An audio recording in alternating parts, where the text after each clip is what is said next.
Hello guys, welcome to back my new vlog video. फेरि पनि मेरो अर्को ब्लग भिडियोमा यहाँहरूलाई स्वागत छ।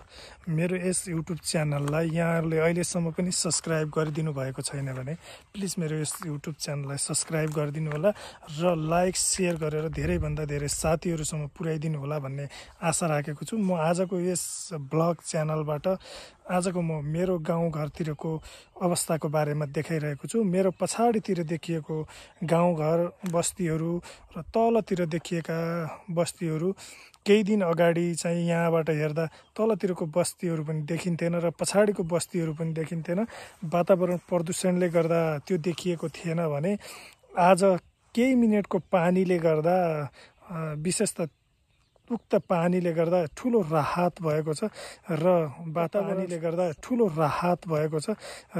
वातावरण सफासँगै वरपरको दृश्यहरू पनि सजिलै रूपमा हेर्न सकिएको छ आजको।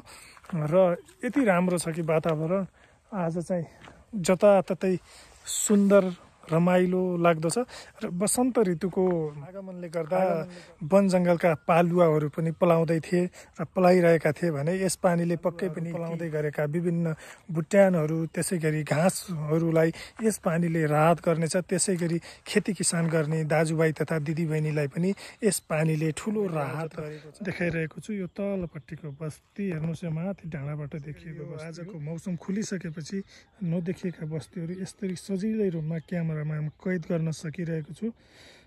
हिजो अस्ति त्यो परसम्म पनि कैद गर्न सकिएको थिएन भने आज धेरै परसम्मका बस्तीहरू मेरो क्यामेरामा कैद गर्न सजिलै सकिरहेको छु। त्यसै गरी डाँडा काँडाहरू पनि आज त यति राम्रा देखिएका छन् र जङ्गलमा लाग्दै गरेका काफलहरू, खजुरीहरू, त्यसै गरी विभिन्न फलहरूलाई पनि यस पानीले विशेष राहत। विभिन्न भिडियोहरू मेरा यसै युट्युब च्यानलबाट मैले हाल्दै गइरहेको।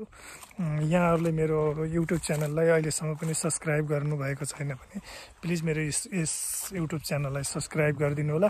मेरो यस युट्युब च्यानलबाट यहाँहरूलाई मैले विभिन्न ठाउँका रमाइला ठाउँहरू, त्यसै गरी यात्राको क्रममा भेटिएका विभिन्न हाम्रा पलहरू यस क्यामेराबाट कैद गरेर यहाँहरूलाई